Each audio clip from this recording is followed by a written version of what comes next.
Okay, assalamu alaikum. Hope you are well. Good morning, good evening, good afternoon, wherever or whenever you are.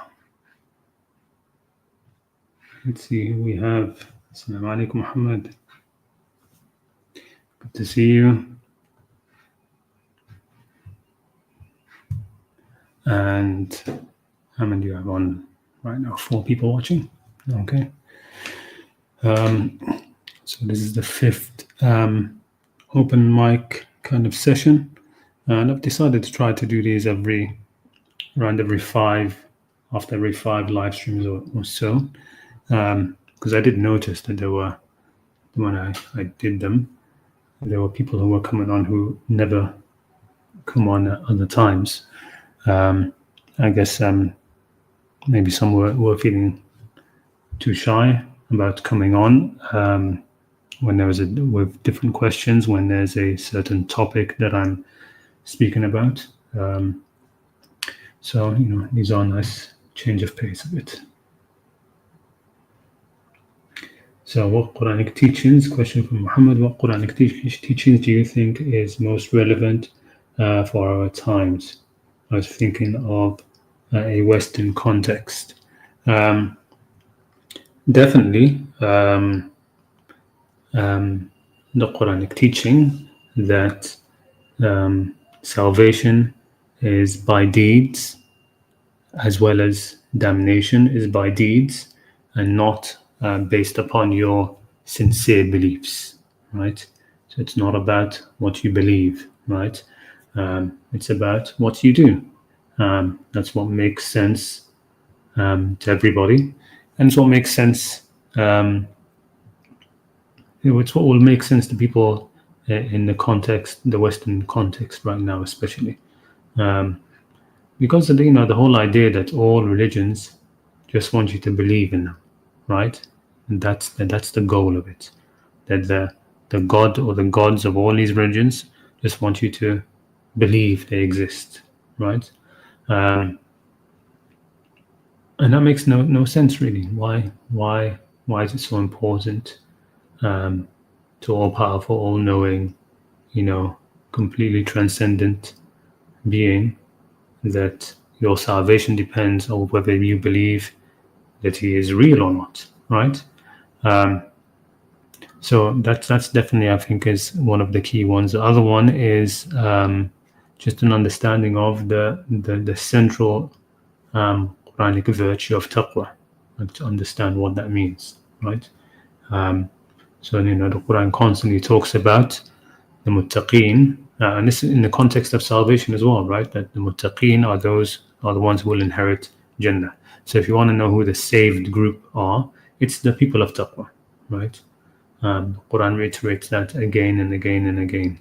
All right, وَأُزْلِفَتِ الْجَنَّةُ لِلْمُتَّقِينَ غَيْرَ بَعِيدٍ, right? تِلْكَ الْجَنَّةُ نُورِثُ مِنْ عِبَادِنَا مَنْ كَانَ تَقِيًّا, right? It's all about taqwa, right? وَسِيقَ الَّذِينَ اتَّقَوْا إِلَى الْجَنَّةِ زُمَرًا, and the people of taqwa are taken to Jannah in crowds. Those are the saved people, right? The saved group, if you want, are the people of taqwa. And taqwa is a universal value. It's a universal virtue. Muslims and non-Muslims can have it, right? And that's why the Quran says, هُوَ أَعْلَمُ بِمَنِ اتَّقَى, right? فَلَا تُزَكُّوا أَنفُسَكُمْ هُوَ أَعْلَمُ بِمَنِ اتَّقَى. So don't claim purity for yourselves. Don't claim that you're better than others. Allah knows who is the one who has taqwa, right? So that's definitely, I think, would be up there.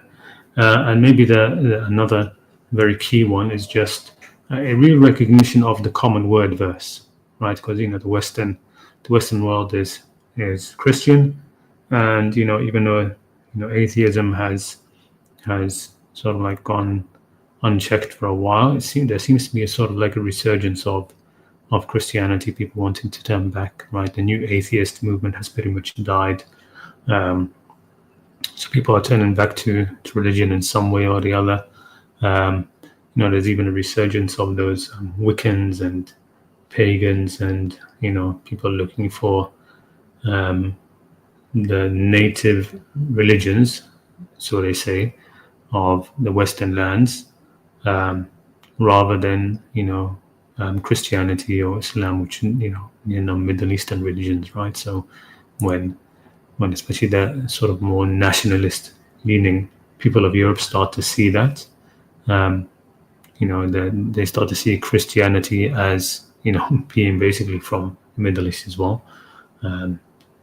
But when that becomes part of their sort of like consciousness properly, then some of them start to turn away from it and decide, let's find our real religions, right? The religions of our people, our native people.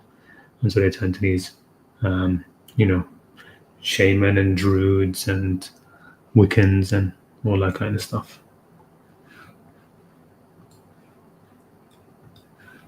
Why is Salafi style fundamentalism so popular compared to the Quran-centric beliefs and or traditional Sufi style Sunnism and Shiism? Well, it became popular just very simply because of the money that was thrown into it, right? The money that was thrown into it by Saudi and Qatar and these places was immense. The younger generation don't realize it as much now, but the amount of money and just amount of money and sort of propaganda that was pumped into the Western world by the Salafi da'wah from the Middle East was huge. From the Gulf countries, it was huge. It changed a lot, and to be honest, it was a very racist push as well, right? I saw that when I was living in Saudi, right? That when the European white guy becomes Muslim, it's like everybody's cheering and inviting him to their houses, right? And always there to help, and I'll help you with everything, and I'm at your service, and all of that. But when somebody from sub-Saharan Africa or a Hindu Indian, when they convert, no fanfare, no nothing, right? Just ignored. So the amount of money that they put into the da'wah in Western countries, they could have put, they could have reached a lot more in some of the more poorer countries in Africa and in other places like that, right? They did push towards South America as well. To be honest, there was a lot of push towards South America.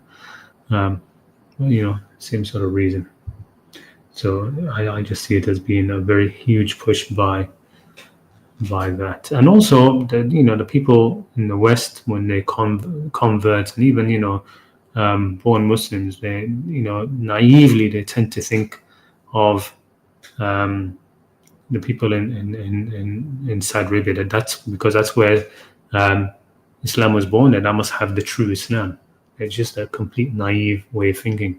And when they get to Saudi, some of them find out, through a very painful process, that it isn't like that. Right? It isn't like that. I remember a very good friend of mine when we were leaving Saudi. He's this half Irish, half English guy, brilliant brother. But when he went there, when he was leaving, like he was saying, like we did a little video of him. What message do you have for people now that you're leaving here? He says, bro, you think you're coming here to Saudi and you're gonna find Sahaba walking the street? That's not what you're gonna find. You're gonna find Abu Jahl and Musaylim al-Kadhab. So it was a difficult process there, but he's all the better for it.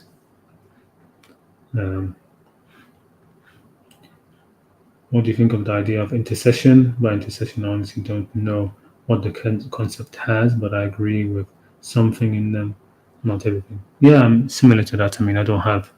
There are some who are just completely among the Qur'anist community who are just completely against intercession, saying intercession is shirk or this or that or the other. You'll find that you find a lot of when you start to see certain views enough times clustered together, you start to ask questions about what's at the root of them, right? So when you find somebody, for example, who rejects intercession utterly, you'll find there's a higher probability chance, right, among the Qur'anist community, which is varied. There's lots of different varied views, but the one who has this view that intercession is completely forbidden, right, that there's no such thing or it doesn't exist, you'll find that there's a higher chance that this person is a person also who rejects the traditional salah, who who has real issues with any type of praise to the Prophet, right? So when you start to see these clusters of things joining together, you start to see, okay, at the root of it seems to be. That's what I think. I think there's a lot of damage and trauma that has been done to people who before they've come into the Qur'anist community, which has made them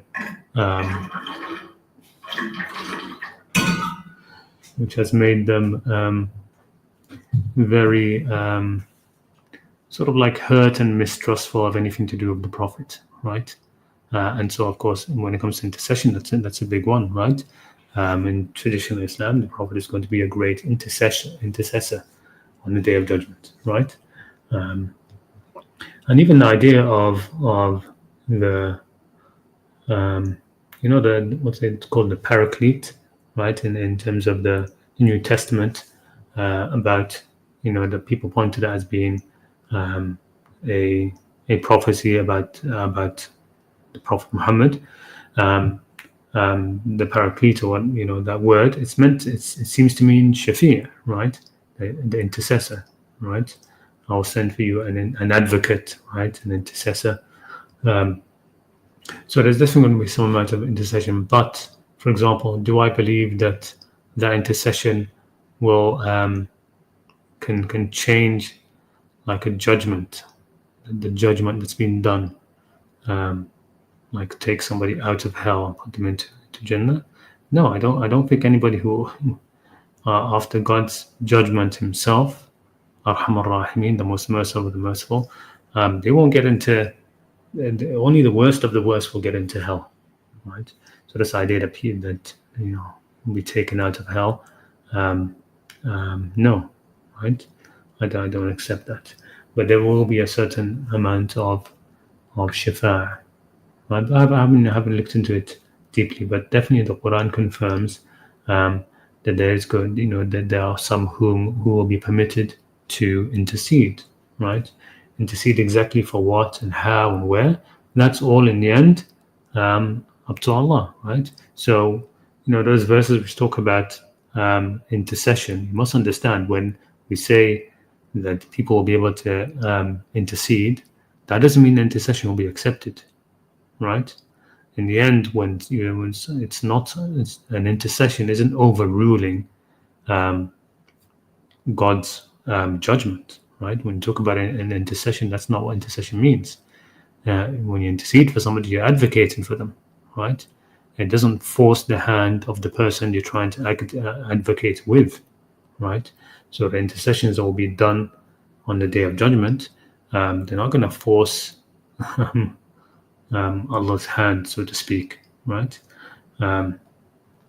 So that's how I see it. But yeah, I mean, maybe I should do a stream about that after I've looked into it more deeply. But again, the bottom line is that there's going to be intercession, but in the end, the final word is of Allah, right? The final word is of Allah. So I don't see that the issue of accepting intercession.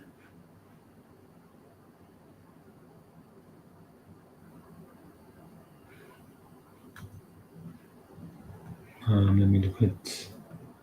There's a couple of questions. First, Assalamu alaikum. Go. Simpson, is living a monastic life compatible with the Quran? Yes, yes, it is. It is. You don't have to get married or anything like that. You know, you can live that kind of life. Um, you should give it its due, basically. I mean, when the Quran mentions it, it only mentions it in passing that that the Ahl al-Kitab, they innovated this monastic, monastery kind of life. ابتدعوها, but then mentions فما رعوها حق رعايتها, but they did not um, give it its due, right? They didn't get, so God gave those who did give it its due their reward in this world and the next, but the rest not. Maybe I should pull up the verse, but there is nothing. There is nothing wrong. Look, I've mentioned this many times, but Allah isn't micromanaging us, right? In the Quran, your browser has lost connection to your camera, and I'm not using my camera, so never mind that. So yeah, Allah isn't micromanaging us in that kind of way, right? Somebody who feels that pull to live that kind of life, they can live that kind of life, right? And they don't even have to be tied to it, right? In the end, they can move away from it. You can go through periods of your life where you live that kind of life, right? That's how the Prophet Muhammad, according to tradition, that's how he was before he received his revelation, right? So, from the age of around 35 to 40, he would spend a lot of time, in the mountains alone, away from the city, in a cave, contemplating. And I think it's good for people to do that at some point in their lives, right? Just kind of like spend a year or two being really sort of like living that kind of life. Even in the middle of a city, you can do it. You just have to sort of like learn how to reduce your connection to the world while living in the world. Okay, resist the pull of things around you while moving through your day-to-day living. Do you think the Quran's community will move to more unity or more fractions in the future? I have no idea. I mean, it's already fraction in that kind of in some ways, and it's just the normal way of things, right? So that the more it becomes a sect, the more within the sect there's going to be divides, right? And the bigger it gets, the more that will happen. But also the more that a certain majority will come through. And of course, just like in Sunni and Shia Islam, the majority isn't going to be correct. But that's how it is. But I'm not sure. I don't know. I mean, I don't keep that big terms. I mean, I see what's going on in Reddit. I don't know what people are saying on YouTube. The Quran, it's on YouTube. I don't know about that. So I'm not really sure what the state is right now. Even now, of how much unity there is. But in many ways, we are more united than the other sects, and in other ways, less so. But that's just normal. All right, we have a couple of people backstage. Let me bring you on. Assalamu alaikum. Let's start with came on first. Tahsin. Assalamu alaikum. Walaikum assalam. Yeah, Yeah, I actually asked a question about intercession actually, so I wanted to get your fact. Yeah, and the only reason I wanted to talk about it is because the concept itself has, for me, from what I learned, at least from Sunni Islam, is that the Prophet pulls people out of hell, or they have like hadith about that. Those sort of hadiths, when I actually pondered a little bit over them, so criminals who end up in hell get pulled out of hell, like they say it's Muslims, right? But like a person who has good morals and those who had good actions, they will stay in hell forever, right? This is the concept that we usually hear from these apologists or the preachers. And this is what actually, I don't know, they didn't feel it sit right with me. So I was actually try to think of it. Why would people who have done good in their lives end up in hell, but people who are like the worst of human beings, but they were Muslims, they somehow get pulled out of hell? Isn't that Yeah. like justice? Yeah, So it isn't unjust at all. It isn't yeah, it's just at all. injustice. Yeah. And because what I've learned from this is like a lot of our like preachers itself don't really know what they're saying most of the time. So they assume that a Muslim has to be a Muslim if he says the Shahada, right? Like we talked about this, like Yeah. the Shahada somehow overrules everything, makes Yeah. you I mean, well, you can say yes, it's true. They don't know what they're talking about in one sense, but in another sense, it's the problem is that they don't have the hierarchy of they don't have the hierarchy rights of what supersedes what, yeah right? So unfortunately, they always have it that the hadiths overrule the Quran, right? yeah The Quran pretty much explicitly says nobody leaves hell. Those who go into hell, nobody leaves. yeah They says that a number of times. yeah وَمَا هُم مِنْهَا بِمُخْرَجِينَ, and they will not be taken out, and they will not leave. They can't leave on their own, and they will not be taken out. yeah Right? It's very clear. But of course, the narrations rule over the Quran, right, for them. mm, So that's what it comes down to, and they build upon all of those. mm. That's what I mean. Like these narrations, like the idea of intercession that I think of, it's definitely not these narrations, that's for sure. Mm, But mm, what like you said in the stream, like the intercession, the concept of intercession isn't so explicitly clear to what we understand it to be. It could be yeah. either in this life that the intercession could be, or in the Yeah, next. it won't, Like it won't, it won't overrule God's judgment. exactly, Right? that's what I mean. Somebody's going to hell, Yeah, then they're going to hell. It's not going to overrule that final judgment, right? yeah, That's not mm, going to happen. And the other thing, I mean, maybe I should wait till I actually review this topic and do the stream about it. But when I have kept my eye open for that while reading for the Quran, it seems mm, that the intercession that's mentioned in the Quran is really about in this world, right? yeah, yeah. That it's people interceding for each other, sort of in this world, like making Mm, prayers for others and these sort of yeah, things, yeah, because a lot of the verses that seems to be the context. It's not. mm, Um, on Judgment Day, but there are some verses which are, of course, they have they mention intercession in the context of Judgment Day. But again, a lot of those verses are about telling the disbelievers or the disbelievers, the kuffar, that they're not going to have any intercessions, right? Interceders, and they will not be able to help them.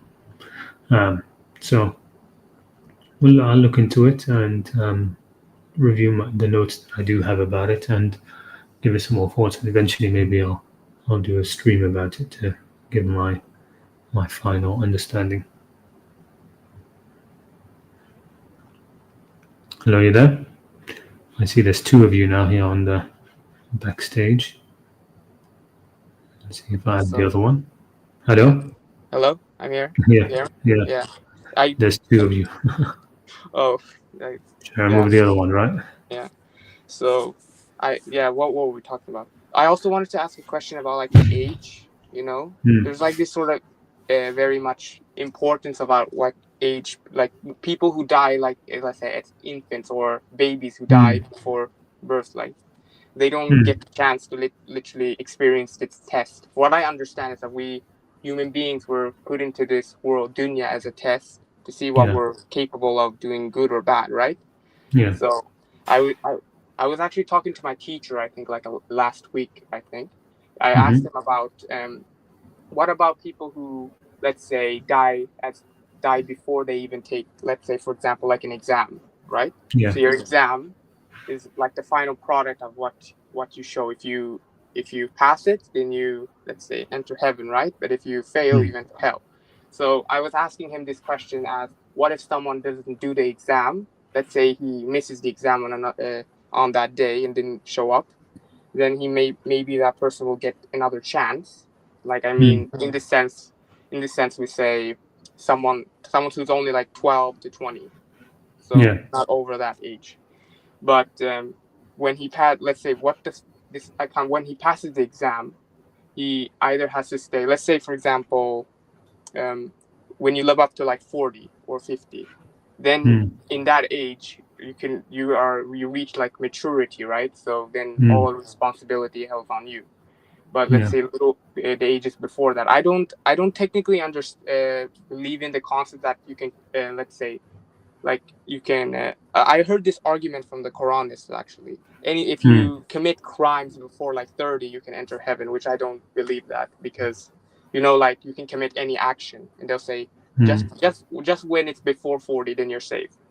And this sort of actually made me think a little bit about what this concept is actually, how it's actually we can see from it, because it cannot be like before 40. If you're already aware about what's good and wrong, you cannot do that. Maybe that's like, maybe that will you hold the responsibility more compared to when you've turned 40, right? So for me, I think this idea of like when a person after 40 turns 40, they can't commit whatever action they can do. Like, for some, you can talk now, because I actually kind of No, I get exactly what you're saying. Well, what conclusion did you reach? I mean, I've thought about this, and I've actually had a stream on this topic. Well, what have you thought? Yeah. What sort of like So I actually believe in this concept that you can that anyone who dies let's say knowingly, before 40 or after 40, I don't technically believe it's the age 40, but I believe that the age of like maturity, it can vary from like how I understand it. It's like a person he can reach maturity maybe even before 40. I understand. What about for children, for example? Oh yeah, that's where I reach a different conclusion, because maybe children, they don't technically know much. They are technically exploring, and if they die before they've even, let's say, come into this world fully, then I think they can get another chance compared to those who've already, let's say, lived a little bit longer. Another chance? How? What do you mean by chance? Like another chance to, let's say if they don't commit any, like, children don't commit maybe like bad actions compared to I mean, children they're all going to be innocent no matter what, right? But what do you mean by another chance? That's where I don't realistically still figuring out. But what I actually understand from this is like children don't know better, maybe, and that they haven't reached maturity in the sense. No, but by another chance, you mean that they're just going to go to Jannah, go to heaven? Yeah, like this concept, like, in what we understand is that children who die before, let's say, puberty, they go to Jannah, right? So that's the general. That's what I wanted to say. Sorry, I forgot about that. That's what I heard, actually. Sorry. So what I've put forward is that we can accept, and I do accept, a sort of limited idea of reincarnation, right? So I don't know if you ever heard of like the phenomenon of past life memories in children. Have you heard of that? I've heard about it. Yeah. So what I would say is that, I mean, first of all, what the Qur'anists talk about, somebody dying before the age of 40, etc., and you're good, or that sort of thing, it actually has a basis in the Quran, which there's a verse which says that some people who are will be punished on Judgment Day. They will try to make excuses, and Allah will tell them, "Did we not give you life long enough so that whoever would be admonished is admonished?" Right. So basically saying, we gave you long enough life. So from that, you can take away that the people who are in hell, the only people in hell are those who have lived a long enough life, right? To deserve that. But But that long enough life doesn't have to be one life. It doesn't have to be one life. So I think that because in the end, the main verse again. By the way, the stream that I talked about this is number 57. So if you go to my lives tab and go to that tab, and you'll see video number 57, live stream number 57. I talked about that, and I had a presentation about it and everything. But basically, so somebody who dies before having gone through enough of this world's test, before it's become clear where this person should be, and not by a small amount, right? Not by a sliver. Nobody enters Jannah or hell by sort of the skin of their teeth, right? Yeah. Nobody enters. It's not like something where, if I'd just done this one other good deed, I would be in Jannah. No, right? There's a everybody who goes to Jannah really deserves to be there. Everybody who goes to hell really deserves to be there, right? And so the life you're given is long enough so that becomes clear, right? That becomes clear. And so, the Quran, it talks about, he's the one who created life and death in order to test you, right? And people look at that verse and say, why did God mention death first and then life? Because life comes before, the one who created death and life in order to try you. So the point of I see what I'm getting at from this verse is that both life and death are tools that God will use to test which of you invest in deed, right? And so they're applied in that kind of way. So somebody who is, for example, murdered, right, unjustly, at the age of, I don't know, let's say 37 or something like that, okay? Then this person could end up, their soul, their ruh, who they really are, right, could be reincarnated again, all right, in a new body, and live that life until it becomes clear where they will be. Okay, the same thing with kids. So this idea that if a child dies young, they automatically go to Jannah. No, why is that? No, every nafs is going to be tried and tested in this world. So a child who dies young, right, they'll be reincarnated as well. Now, I actually have a question. That doesn't mean everybody remembers, right? Their past lives and stuff like that. Yeah, go ahead. Yeah, like I was asking like this question, like children technically could go to Jannah, but I like this is like the mainstream view, like it's Sunni and Shia Islam, like. Well, I mean, the mainstream view, to be clear, is that Muslim children go to Jannah. Yeah. No. Yeah. Non-Muslim children, oh no, they will be tested on Judgment Day. Yeah, I even heard like, no, like that's not what I mean. I mean like people who like just were born and let's say died in infancy, for example, they say they go direct to Jannah. So I don't realistically think that much about. I actually have this thought, maybe like maybe they'll be tested again soon in another life, but like this idea is like the mainstream view, like traditional. But again, it's the traditional view for Muslim children, right? Yeah. Maybe yes, there are some views which will say the children of non-Muslims also automatically go to Jannah, right? Yeah.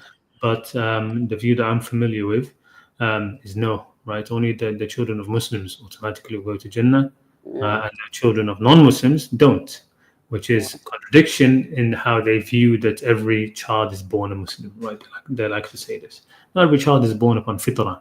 They're not born Muslims. Nobody. So how people talk about reverting now instead of converting. Yeah. We talked about that, right? Because saying everybody's born a Muslim. No, nobody's born a Muslim.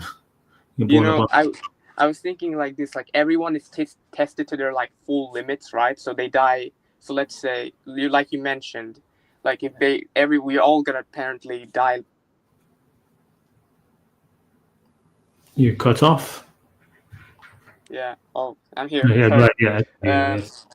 Yeah. Like anyone, like what I was talking about is like we all our goal is to basically reach maturity, to be like to the point where we are completed this test, right? So then maybe like old of age, I think about, like you say, like you mentioned the verse where like what was it again, like the disbeliever who was given so much time, but then they were asked like didn't we give enough time for you in this earth or something like Yeah. that?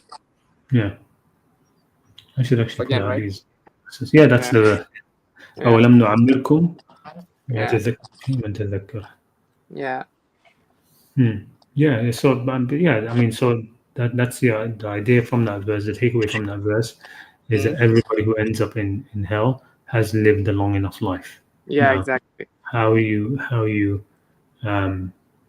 reconcile that with people who die young and Yeah. children dying, that's that's a different story. I've taken the route, and I think it's a logical one, that there'll be that those who don't live their life long enough because unjust murder or some stupidity they did, so they you know died or they killed themselves or something like that, then they can be reincarnated, right? Yeah. What about suicide? Like people who Yeah, take their own lives. Could you yeah, think? the same. I Yeah. mean, again, people think there's the hadiths that the person who kills himself will never get into Jannah. No, why?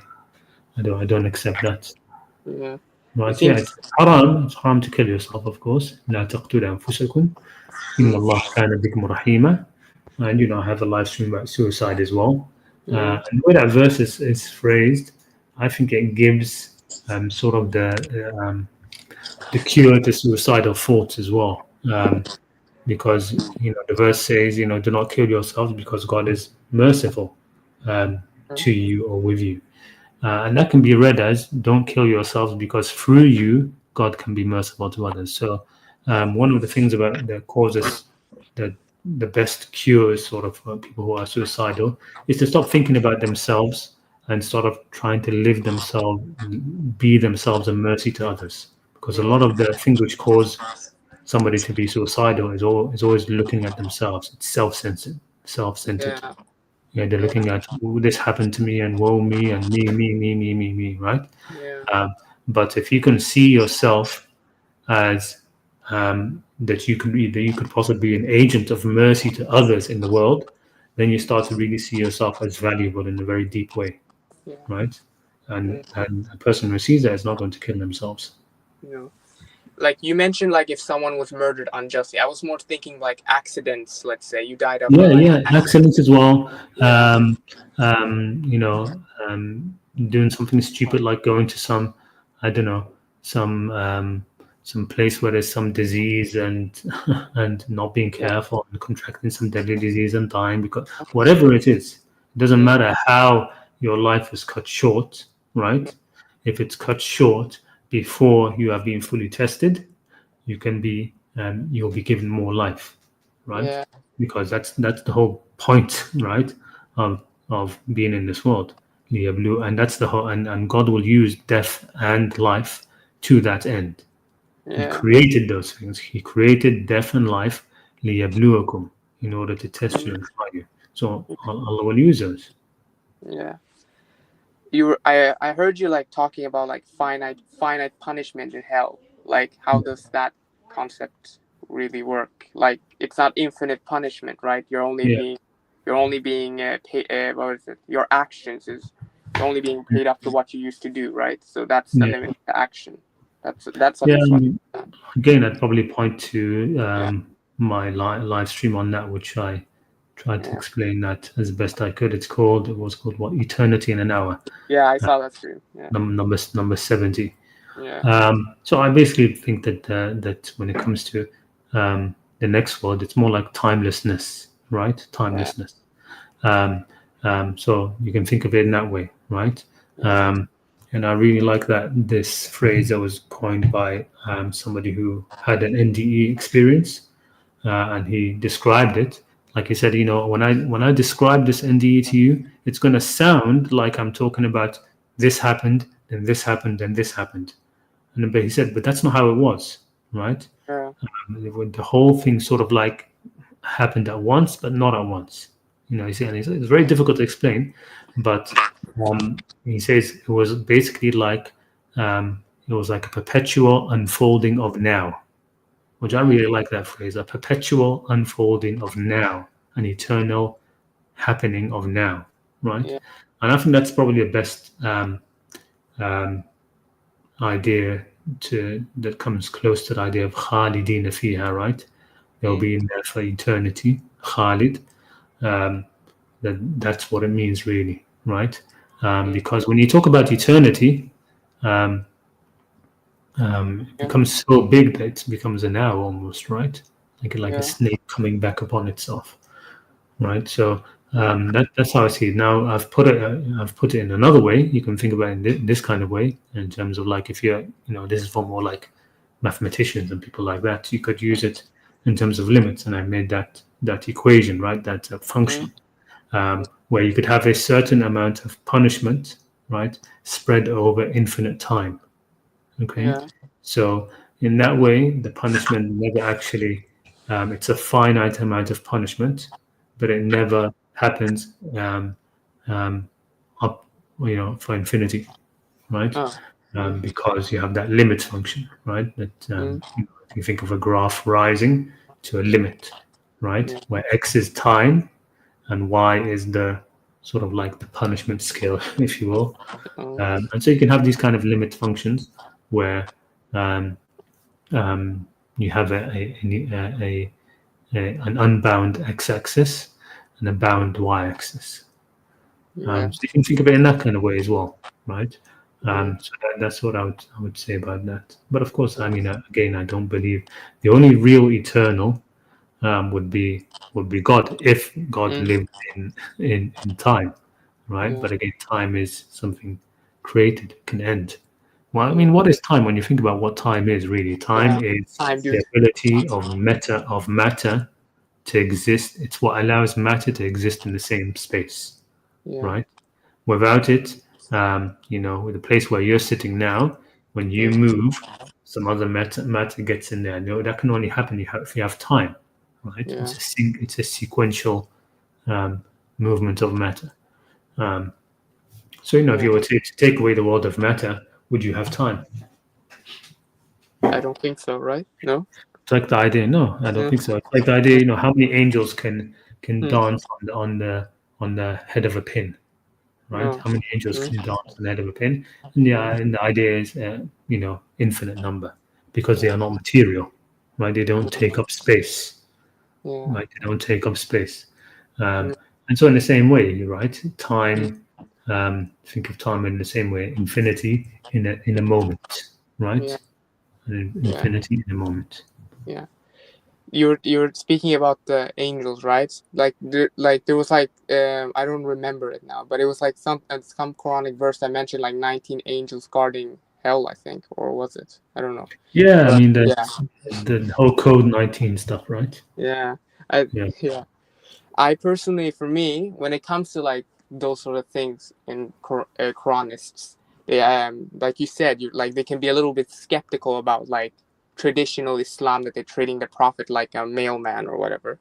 I personally think at times they can be reasonable with saying things like, well, the Prophet didn't marry Aisha at 6 or something, but there are other things that like I feel like they're belittling the Prophet in a way, like only reducing his like status when he's literally a messenger that was sent for whole mankind, right? Like we're supposed to represent the Prophet in a good manner. Like I talked about this like last stream, like some Muslims actually, our own ummah is disrespecting the Prophet in some way by throwing in these hadiths, right?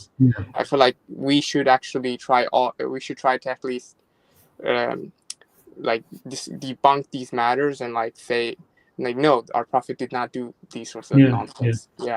And I know, but I mean, I understand the sentiment of those Quranists who sort of like almost like they have a subconscious aversion to the Prophet now, right? That's how I see it. I think that it's trauma, right? It's religious trauma, and they were hurt in religion because all of these narrations and stuff, and whether and they can't disentangle that hurt from the Prophet. They're finding it very difficult, and so they have this aversion to it. I mean, I saw it most plainly once when discussing with people about, again, the traditional salah. Yeah. And they were insisting that the salah doesn't come from the Prophet Muhammad. It comes from Ismail, right? It comes from Abraham or Ismail. Mm. Um, um, and they say no, you shouldn't. And so you had this weird mentality where they don't want to follow the Prophet, right? But they don't want to, and they will say you don't need to follow a man in that kind of way. But they are willing to follow Ibrahim, right? Yeah. The, Treat all the because prophets the same. Ibrahim hasn't hurt them, right? Ibrahim Ibrahim. hasn't hurt them with hadiths and Yeah. narrations. They don't have any subconscious aversion to Yeah. Ibrahim. So they will accept the salah if it's from Ibrahim, right? Mm. But Yeah. that's what they want, right? Yeah. And you just can't get well, what's the logic that Quraysh, the pagans, preserved the prayer of Ibrahim, right? Oh. And the Muslims didn't preserve the prayer of Muhammad, right? I Yeah. mean, it's silly, but that's how it is, right? So Yeah. that's not how I see it. To be honest, I see that there's a bit of hurt there Yeah. and trauma, um, which leads to that. Yeah. I think it's also influence of like other people as well. It's just Yeah, naturally. there's that as well. Of course, there's the Yeah. whole bandwagon movement. It will happen everywhere, right? It happens any Yeah. kind of movement, any Yeah. kind Yeah. of. So people take up a mantra and then they they move with it, right? Mm. Right. So it's like don't differentiate between any of the prophets. But again, what they'll talk about is the Millah of Ibrahim. We have to follow the Millah of Ibrahim. Well, why Yeah. the Millah of Ibrahim if we can't Yeah. differentiate? Allah tells us that the Millah of Ibrahim is differentiating. But Yeah. it's Millat Ibrahim Hanifa, right? Yeah. It's that's what I was talking about. I mean, if you just think of it this way, it just becomes another sect, but just disagrees with like it's like a sect that like everyone disagrees with each other. They're like very different on what salat is. Yeah, There's but I mean, look, the good thing about is that yeah, yeah, disagreements are not on things which yeah, are yeah, really, really bad. Like yeah, nobody disagrees that you can't kill apostates, right? yeah. At least that's a Nobody good. disagrees on these kind of these kind of major things. Yeah, Um, so there is a lot of agreement, yeah, and we need to remember that when discussing what we disagree about. yeah, Not get hyper focused in those and yeah. get I carried feel away. like yeah, I feel like they're more like they're informed about like certain things are not, let's say, right with like the religion, like the hadiths, like about apostates or, for example, cutting the hand. But there's also things like that's the things I can agree with them at least. That's something I Mm. can relate to. But like about salat, right? They'll just claim that there is no such thing as salat. Like Well, no, of course they believe there's something as salah. They just don't think it's a physical ritual or a ritual at all, right? yeah, that's what I mean. But Yeah, I've yeah, been but in I'm just saying because they would say no. Of course we accept salah, right? That's so it's that, important not to but yeah, there's rub like people the wrong way. Yeah. yeah, that I remember I was in a Discord server actually. I think it was like a Qur'anic Discord server, and most of them were like, I don't know, they were talking about like Rashid Khalifa, about Mm. saying like a messenger of God, and that he did this and that he's praying, his way of thinking is followed. This is a sort of stuff Mm. that I'm not saying this represents Quranicism. It's just some people, right? Like they have Mm. belief, think that way. I just think of Yeah. them like sect, like any other sect in Islam. Like that's one way to think. But I Mm. think of them as people. And one time actually was like arguing with someone. They were like saying like I don't know what we were arguing about, but we were arguing about Ismail not being, I think, a what was it, a Rasul, I think, or like that Mm. Ismail was never called a Rasul, and that Ibrahim, did Ibrahim only pray like the way like the pagans did now, or that the Muhammad never institution what is it established the prayer or something like Mm. that. We were talking about a lot of those sort of stuff, and there was one thing that I came up to me when I was talking about, like, was saying, do you guys believe that they were like talking about before the prophet turned 40, they say that he was an idol worshiper, or that the prophet was a pagan before he was a prophet at all, right? So I was a little bit like I was questioning him about why do you think that, like, a prophet was a Hanif, right? At least I argued about them. Then they started, like, I don't know, telling me, no, that's not true. The prophet was a pagan. Like, I'm not saying what everyone represents like that, but I think it's a sense of like how people at least think of these sort of things. It's like people can be influenced by wrong ideas about the prophet as well. And mostly for me, I don't judge people based on like what they know, but this sort of stuff that turned into a heated conversation for me was like point, like it didn't fit with me. I know it might not be surprising for you. You might have experienced worse, but for me, it's not. It's just something new. So, yeah. Alhamdulillah. I have somebody else backstage. Yeah. Stick around if you want you to come back on. Let me try to get a few more people. There was actually somebody else who username I'd never seen before. By the way, there's a lot of static coming through now. Yeah, I can leave then. It's okay. Thank All you so right. much. Okay. No problem. So, yeah, there was another person. Perfect Dao, I'll bring you on in a bit. There was somebody else, a username who I hadn't seen before, but because Tahsin came on first, I put them on first. So maybe I should have put the other guy. No, I trust Tahsin to understand. But let me just quickly have a look at some of these comments. Krishna is a dirty mirror and has kafir written on it.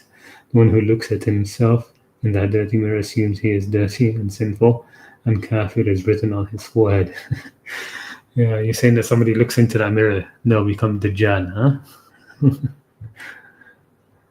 huh? What do you think the beast in Q2782 is? I have no idea, to be honest. I have no idea. Some speculate it's the ASI or the singularity. Not a clue. That verse, right? I don't know. Not something I've looked into it. Assalamu alaikum assalam, Mark. Taymur. I've received great help through meditation. Why wasn't something similar preached in Islam? Well, it is. I mean, Salah is supposed to be exactly that. It's supposed to be a meditation, right? And, if you accept a lot of the traditional hadith and stuff, it's about the dhikr, right? It is meditation. I mean, when you meditate, what are you doing? Do you mean like the meditation where you sort of empty your mind and that sort of thing?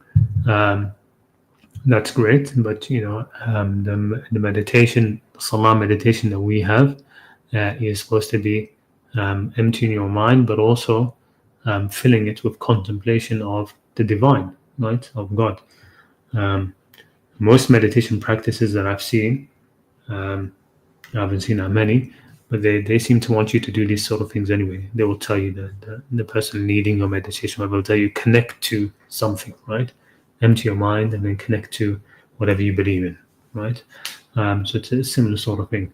So, I mean, if you take your salah as meditation, which is how it's supposed to be, it really is an amazing meditation. It really is an amazing meditation. That's how it's supposed to be. الَّذِينَ هُمْ فِي صَلَاتِهِمْ خَاشِعُونَ. Those who, in their prayer, have khushu', right? This concentrated humility, reverence, and awe.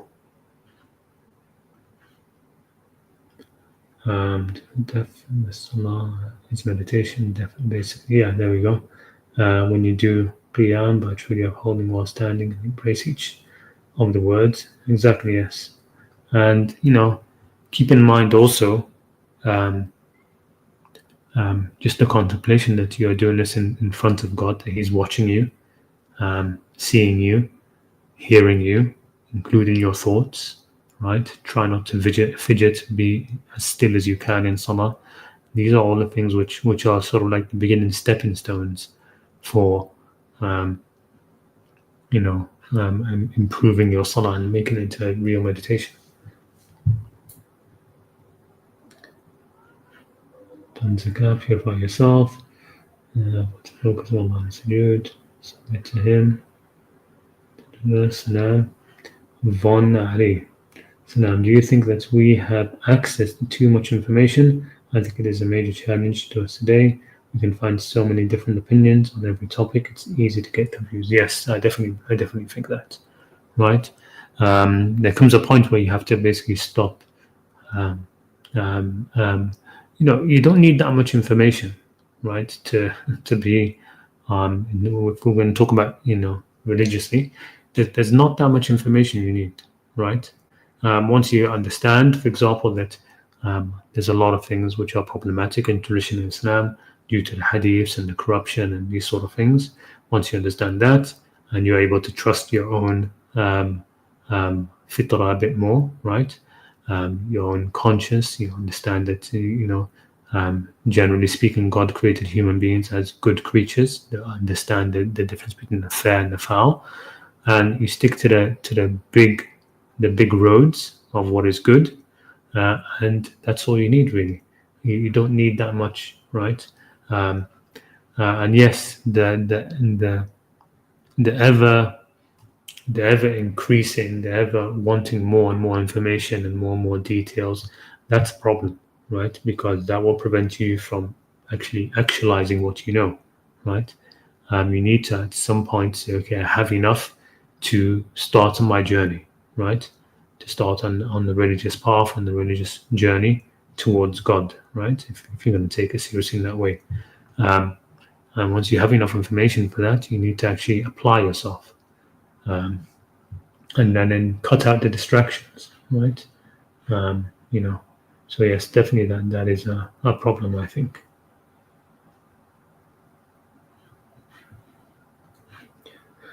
I agree with you that both practices preached in Hinduism are very beneficial and have a lot of variety, but yes, Allah can help me. Yeah, and there is also muraqabah that's taught in Islam as well. If you want to learn more about this stuff, you have to basically hang around with the Sufis who haven't gone crazy, right? If you can find yourself like a Sufi gathering which hasn't deteriorated into a cult, as many do, then you can learn a lot from them if they have like a real, real experienced sheikh or leader, you can learn a lot from them. So you have muraqabah as well that people do, right? So to sit and basically meditate, contemplate on God, or contemplate on your day, right? What did you do well? What didn't you do well? Seek forgiveness for the things which you didn't do well, right? And that sort of thing as well. So you do have a lot of that as well. Contemplation on one of the names of God, right? Meditating on one of the names of God, meditating on a verse of the Qur'an. There's a lot.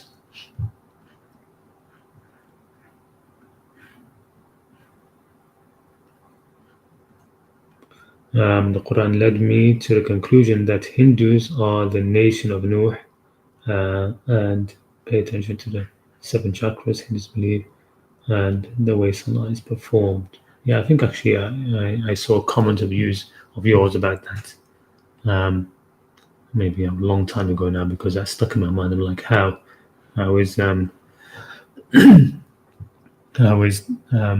the people of Nuh, the Hindus are the people of Nuh. You have to do Salah of the correct way of doing Qiyam, Ruku' or Sujood. If you do that, your meditation-like state, definitely. Yeah. I mean, a very simple way to get started on that is, I've mentioned this before, in each posture, you have to try to capture that feeling, that contemplation, even for just a second or two, that God is with you, watching you, looking at you, he's listening to your very thoughts at that moment, can see any twitch or movement you make, right? Try to really feel like you are being watched, because it's true, you are being watched, right? It isn't not true, it is true. The problem is you don't see that, right? And so you put yourself into that state, right? At least for a few seconds in each posture. So you do that while in the standing posture, and don't leave the standing posture until you have captured that feeling, even for a little bit. Then do that again when you do ruku', when you go into the bowing posture.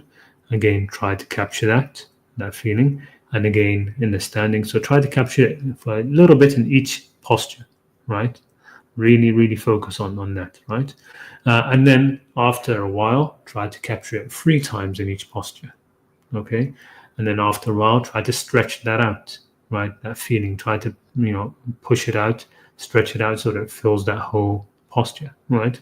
And keep doing that and building on it more and more and more, and you will see, you start to get into that really deep meditative state, okay?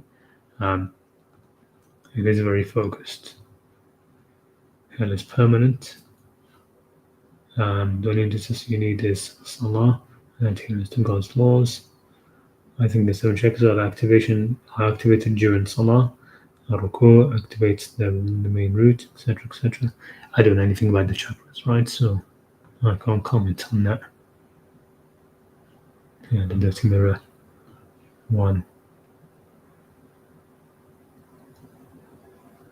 Not sure about reincarnation based on 52:21. So I'm not sure what verse that is, but there's a lot of verses, of course, which people will bring out to say, this will refute any idea of reincarnation. But what I found, again, I looked at this, is that all of those verses are directed towards the criminals, those who will be condemned to hell, right? Those who have already finished their world's test, right? So it's done. It's known where they're going to go, right? They've completed the amount of time they need in this world to be clear where they will end up, and so all of those verses where it says that this person will not be returned, and you'll say, "Oh, please let me go back," and you said no. These are all about the criminals and the people who end up in hell, right? It's never about any of the good people who, of course, never say they want to come back to this world anyway. But that's how they are. Assalamu alaikum. What's the root cause of negative compulsive obsessive thoughts? Could it be a demon, Satan? No, I mean, plenty of those come from just normal psychology, right? So, no, it isn't from that. The whisperings of shaitan are real, but that sounds more like just, OCD.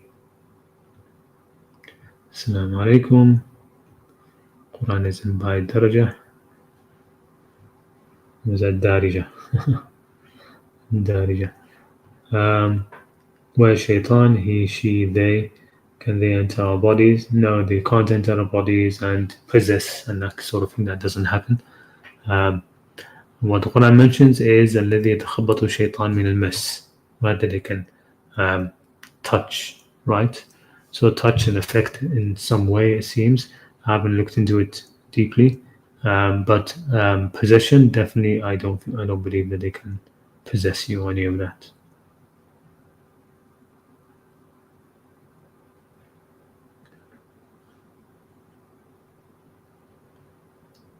And yeah, of course, spiritual entities, right? They're not physical.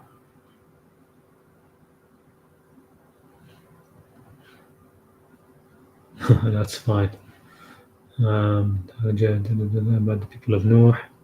Let me go to the bottom. I think I've reached the end almost. What's your thoughts on the British Muslim new video? I have no idea what was in the British Muslims new video. What was it? Put it in the chat and I'll have a look. But I don't know what it was about.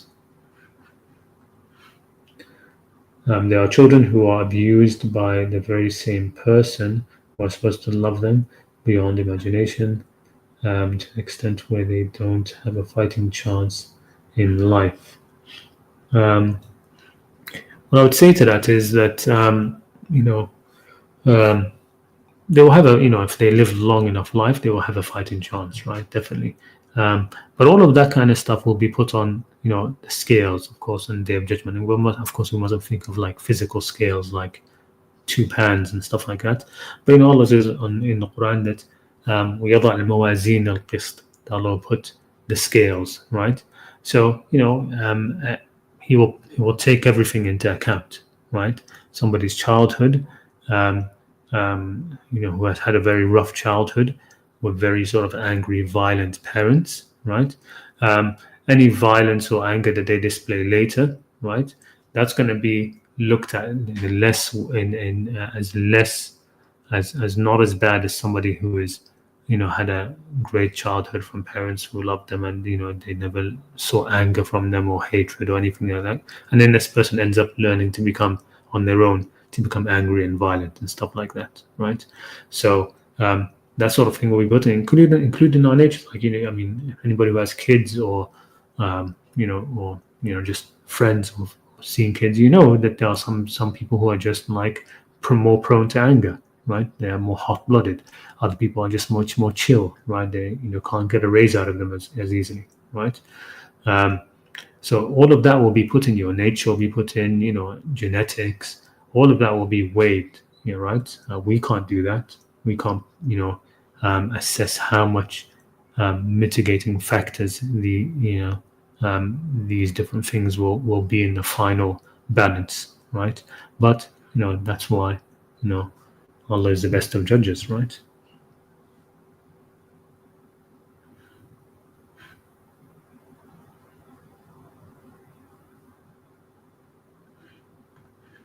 The British Muslim now believes the Quran has been corrupted and has contradictions. Seems like he has left Islam. Yeah, that's a shame. I think who's the other one? Not nice brother. What's his name? Joseph, right? Joseph Islam or Joseph Yasin, was it? Yeah, from Quran centric. I heard that he left Islam as well. He became a Christian. But yeah, I'd have to see why, which verse is saying there's a contradiction, etc., etc. A lot of the time you'll find that I've seen a lot of these claims of contradictions in the Quran. You find always that they just don't hold up at all. All right, perfect dawah. How are you? Assalamu alaikum. Yeah, assalamu alaikum. How are you, inshallah, brother? Good. How have you been? Alhamdulillah, I'm fine. Tonight I didn't have live stream. I moved it to Sunday. That's why I could join you. All right, brilliant. Yeah. Very good. How have you been? Yeah, fine, thank you. I just wanted to say about we were talking about shaitan, yeah, and you told me to write them down, and I made wrote them as a book. And I wanted to present it to you and those who are interested to know who is shaitan. Yeah. And yes, it is on Amazon. I shared the link so that if anybody wants to read it, I don't know. No, it is not going to. I put it in the private chat. Maybe. Private? No, yes. I can't see it. No, I put it now. Let's see. Yes, in the private chat, because in the comment it didn't come. It was yeah, too it's long. fine. I'll put it there. Yeah, I can. I'll put it there. Copy link address. I'll put it in the normal. I can share maybe screen from Amazon. Go ahead. Well, yes, to see those who would like to see the cover. Yeah, it is called "Why Islam: A Journey from Doubt to Belief." Yeah, I don't know. Do you see that? Yeah, I've put on there now. Yeah, exactly. I've put on the screen now. Yes. Okay, great. Yeah, thank you, brother. Yeah, so and that it is not only about shaitan that I explain. It's about praying, fasting, Hajj, all these things. Why we dress ihram, why we sacrifice a sheep, why we stone the shaitan. All these things are explained in depth. So I would appreciate those who would like to read it. Yeah, thank you. And then anytime you have any question, those who read it, you are always welcome to my live streams, mostly Saturdays. just this week, and next week is going to be on Sunday. So you are welcome to call in and discuss with me, because I have been thinking about this stuff in many years. So I just let me just ask you quickly, who's the publisher for your book?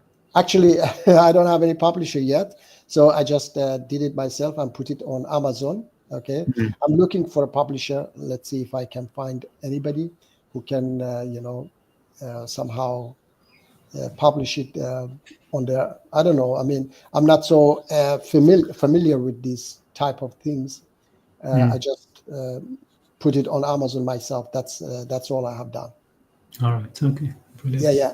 So inshallah, if somebody, a publisher, would be interested to publish it and then promote it, that would be great. Because I believe that this book is, prove that why Islam is the final message of Allah subhanahu wa ta'ala, why is the perfect guidance to a beautiful world, that it's mentioned in the Quran. Finally, my righteous people will rule and inherit the planet. So I believe that finally we'll live in a world without, any bad deeds. Everybody are, righteous, and it explains everything in the book. All right, brilliant, excellent. Yes, excellent. Yeah, and I don't know if you have any question, brother, or else. No, I'm good. Nothing really. There was something actually. You know what? I was thinking more about because we discussed what was it. Sorry, go ahead. Yeah, sorry, go ahead. You were breaking up a little bit. Okay. Do you hear me, brother? Yeah, I can hear you. No, I was just actually in consequence of the brother before, he reminded me because we were talking about that the verse which was at 35, 37 about those who live long enough. So I was thinking about it recently, since the last time we talked about presumably we discussed about what's it called? The hand cutting verse, right?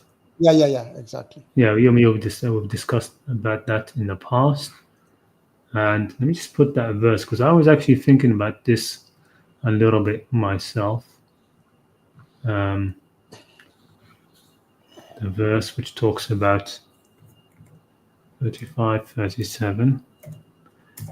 Just for anybody else who doesn't know, my friend him, Muji, Perfect Dawah, he says basically that of course that the hand cutting verse, it doesn't refer to cutting hands, right?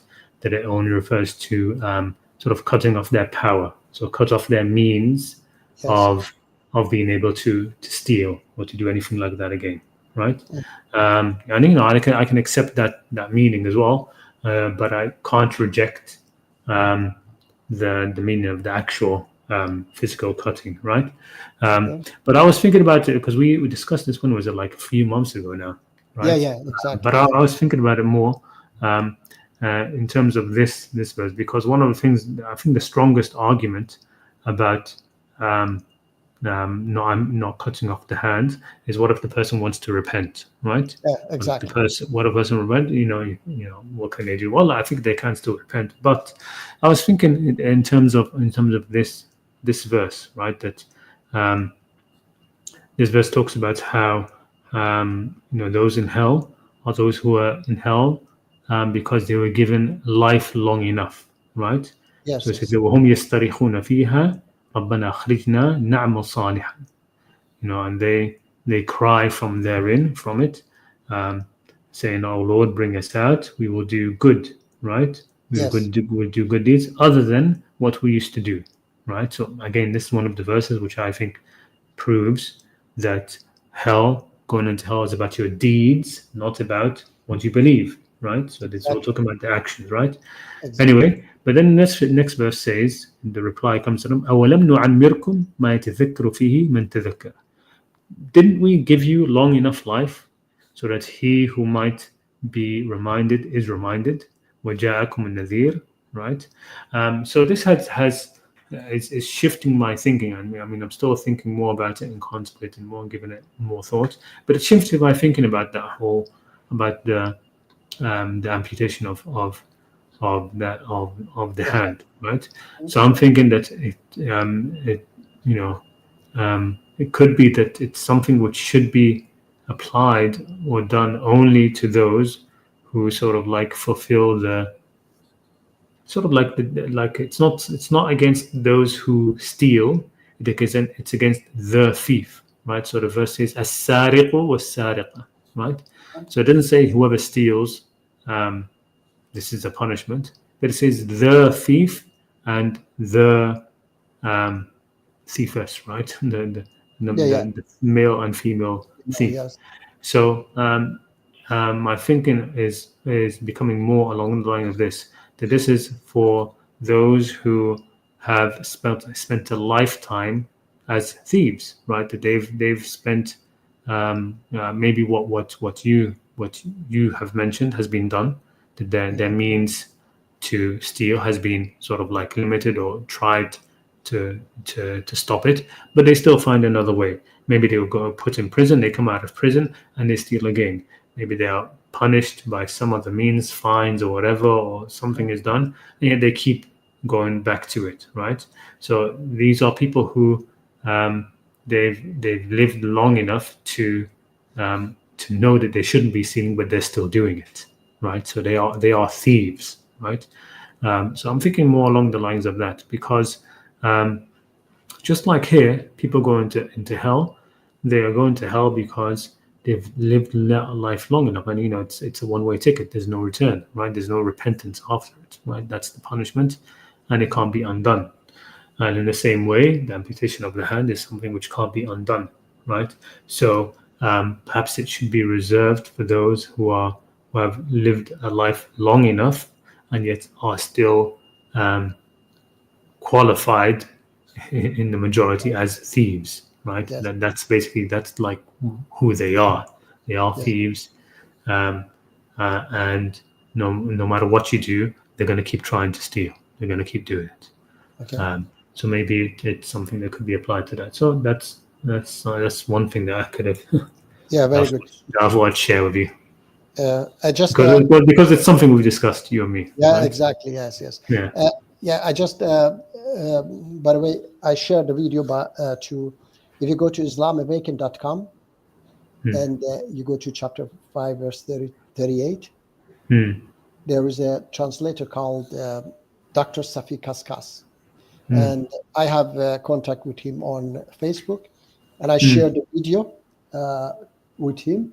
So he changed his translation. He said he even shared the video, and he said, I agree with the video, and I'm going to change the translation. So he put a parenthesis in his translation, cut off the access. Okay. So he changed it to cut off the access, and I'm more in line with these teachings of Ali radiallah, that says to his governor of Egypt, let me see. Al-Ashtar. Yes, his governor of Egypt was Malik Ashtar. I don't remember right now. I don't have, but Imam Shafi as well said, always hate what is wrong, but do not hate the one who errs. Hate sins with all your heart, but forgive and have mercy on the sinner. Criticize speech, but respect the speaker. Our job is to wipe out the disease, not the patient. And Ali radiallahu says, yes, here says, Malik, the worst people for you must be those who try to reveal people's mistake and sins, because people make mistakes and sins, and the governor is the one who must cover them. Do not try to find out people's mistakes, because your duty is to fix the problem that leads people to bad deeds. And it is God's right to judge people, not yours. Cover people's mistake and sins as much as you can, so that God covers yours. So I am more in line with that. We should fix the problem that guide people to bad deeds, instead to punishing. By punishing people, like for example in Iran now, the leaders are the biggest thieves themselves.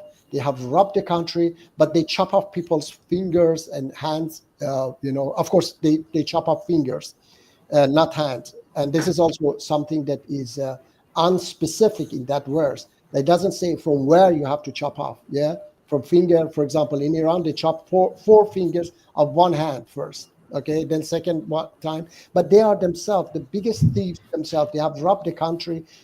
For example, now Iranian people are under poverty line, and then the government, announced that they are going to give us nearly $100 million to Lebanon, to Hezbollah, to rebuild those buildings that have been destroyed in the war.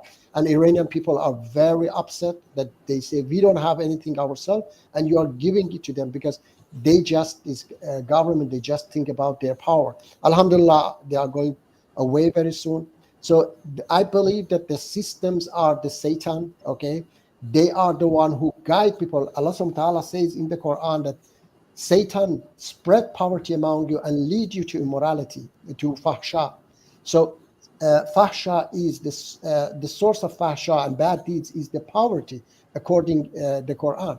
And I have seen it from my home country that 50 years ago or 45 years ago, when it was another government, a less satanic government in the power, we had much less problems, much less, drugs, drug users, prostitutes. Brother Khalid, just a few days ago, I saw a video. Brother Khalid, you cannot imagine. Yeah, I'm with you. Yes. I saw a video from Tehran that prostitutes on the street, they were fighting to take the customer. And it went viral. I had never seen such a thing, Several prostitutes, they were fighting. One was saying that, no, he's mine. And the other one said, I was first, 300,000 prostitutes on Tehran's street. And it wasn't like this at all. So this more satanic regime came to power and spread poverty among people. $1 was $7 tuman 45 years ago. Average salary was $500. Now average salary is $75 or $100, and everything is maybe 10, 20 times. The prices are even more than the Western countries. 75% of people are under poverty line. We have over 4 million drug users in the country, which we had maximum maybe 10,000, and they were mostly using opium, not heroin or such a things. But now everything, LSD and everything they use. Why? Because a more satanic system, government came to power and spread poverty among the people. So that's why there are many, many facts that I have brought up in the book as well to prove that it is the system that guide people to bad deeds, and we have to change the source. As they said also, Ali radiallahu said the governor shouldn't go just punish people. The governor should fix the problem that people like Sweden that I'm living in is much, much better than many, many countries. Why the government take care of the people, is instead going and punishing people, they try to, make a better life for people so that people are not forced to bad deeds. If you have any... I was listening. Thank you. Yes, yeah. Sorry, I was talking. No, it's fine. It's fine. For those who haven't heard you mention those things before, it's good for them to hear. Yeah, all right. I don't bother you more. Thank you. No, that's fine. That's fine. All right. So, inshallah, anybody would like to ask any question, yes, they are welcome to my channel, Perfect Dawah, every Saturday. Of course, as I said, tomorrow night and next week, it will be Sundays. And you can ask questions about the book if you read it or not, other things. I would be more than glad to answer. Thank you very much, my brother. Okay. Assalamu alaikum. Take care. Inshallah, we get in touch later. Thank you. All right. Let's see. I don't have anybody else backstage. There's one person called Hour, Hour, but they disappeared. I'll wait a little bit. If somebody else comes on, great. If not, then I think that's been a pretty good session, 1 hour and a half almost, right? The British Muslim are Quran-centric. They mostly leave Quranism because they can't accept the truth that the flat Earth is fact. Only the real believers will accept this. So, as far as I know, Quran-centric left because it's not that they left. I mean, British Muslim, I guess maybe he left Quranism. But Quran-centric, from what I hear, has become a Christian. And the reason for that was because from somebody who said they got it from conversations with him, it was mainly because of the issue of the ahruf and the qira'at, right? So that the differences in the qira'at, which are in the Quran, which are in the the different citations of the Quran, Hafs or Warsh or Qanun or Ja'far or all of the 20 qira'at, basically the 20 canonical qira'at, right? So he that shook up his faith, it seemed, and shook it up badly enough that he decided to become a Christian, I suppose. The other guy I don't know, to be honest, Muslim. But you reminded me of the whole flat Earth stuff. I remember when me and friends used to look into that. Those were some funky times. Those were some mind-bending months of looking into the flat Earth and stuff. Before it got scrubbed from YouTube, of course, there was a time where you could actually find a lot of really good content, flat Earth content on YouTube. But then it got completely scrubbed. But no, I definitely don't agree that only true believers will accept that the Earth is flat. Can the Quran be read as if the Earth is flat? Yes, definitely. But that's because that's how we experience it. I mean, the Quran describes things experientially. Right? That's how we experience things. We experience a flat, motionless Earth. That's the fact of it.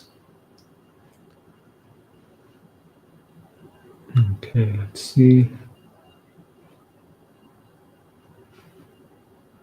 The person of shukr has the traits of humility and compassion, intellectual humility, and kufr has the exact opposite of that.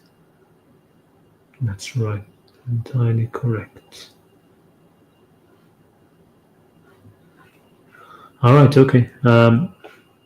Nobody else is backstage, so I guess I'll call it a night for now.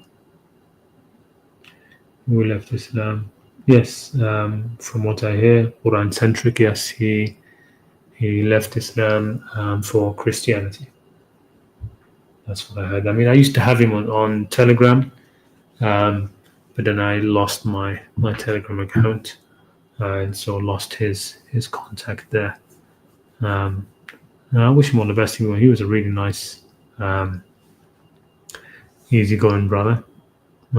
So it's a shame, but it's, again, to me, these things don't matter as much because as long as in terms of worrying for people who leave Islam, I don't really worry for people who leave Islam. I worry for people who move towards or away from taqwa. That's what is danger. Is there a link to his channel? Well, his channel is still up. His channel is still around, I think, last time I saw. Right, let me check it up now, actually. Quran-centric. Yeah, he didn't close his channel. He said he was going to, and he put a community post saying that he's going to shut down the channel. But a lot of people said to him, no, please leave it up. So he left it up.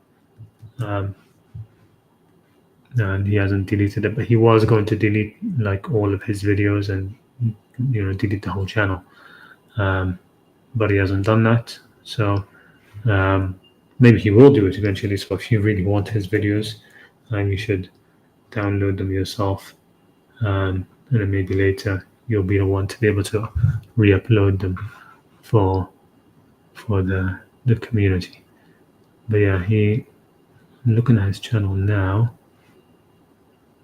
It's the latest video. The latest video was 2 years ago, which was the identity of Iblis. Is he a jinn or angel? And if you want, I can read you the community post that he put in. So I'll read it now. It says, "Dear all, it is time to lay the Quran-centric channel to rest. I am aware this may come as a shock for some of you, but I have been thinking of ending this channel for a while. There are several reasons for this. Number one, the main reason is that I no longer feel it is necessary to publicize my views and interpretations of the Quran. I've reached the conclusions that my journey with God is best held privately. Number two, I do not want to be held responsible for anyone's guidance or misguidance. I may or may not be correct in my understanding of Salah or Hajj or wife beating, etc. I am not comfortable. I'm not comfortable knowing some people take my views as finalized truth. It is not and never will be. Number three, despite studying the Quran for over 15 years, I still have many unanswered questions, along with many controversial and unresolved issues." I think that's where he's alluding to the qira'at, right? To continue, it makes me question the Quran's authenticity and claims of divinity. So that's really the main part, right? So those issues, the unanswered questions and many controversial and unresolved issues, they've made him question the Quran's authenticity and claims of divinity. As such, it is best to bring this channel to an end. I thank all my brothers and sisters who supported me and my channel with this project. I truly appreciate it. I plan to keep this channel open for a while longer, so hopefully most subscribers get to see this message before I completely end the channel. Again, I thank you all for the support and stimulating discussions, and I pray you have benefited as much as I have. Keep pondering and striving for truth. I wish you all the best. With peace and love, Joseph Yasin. And that's it, basically. And this was 2 years ago, right? So he's kept it on for this long. I doubt that he's probably going to close it, but he may still do that, right? So if you want, excuse me, if you want those videos, you should download them again. If there's any video in there which you really liked, you should download them. I should do that with one of the videos which I put on one of my playlists, actually, because he has a video which goes on to explain a little bit about dhikr in the Quran. Anyway, thank you to everybody for attending. I think we'll call it quits there. Jazakallah khair, perfect da'wah, and Assalamu alaikum wa rahmatullahi ta'ala wa barakatuh. I'll see you all in a couple of weeks. Salam.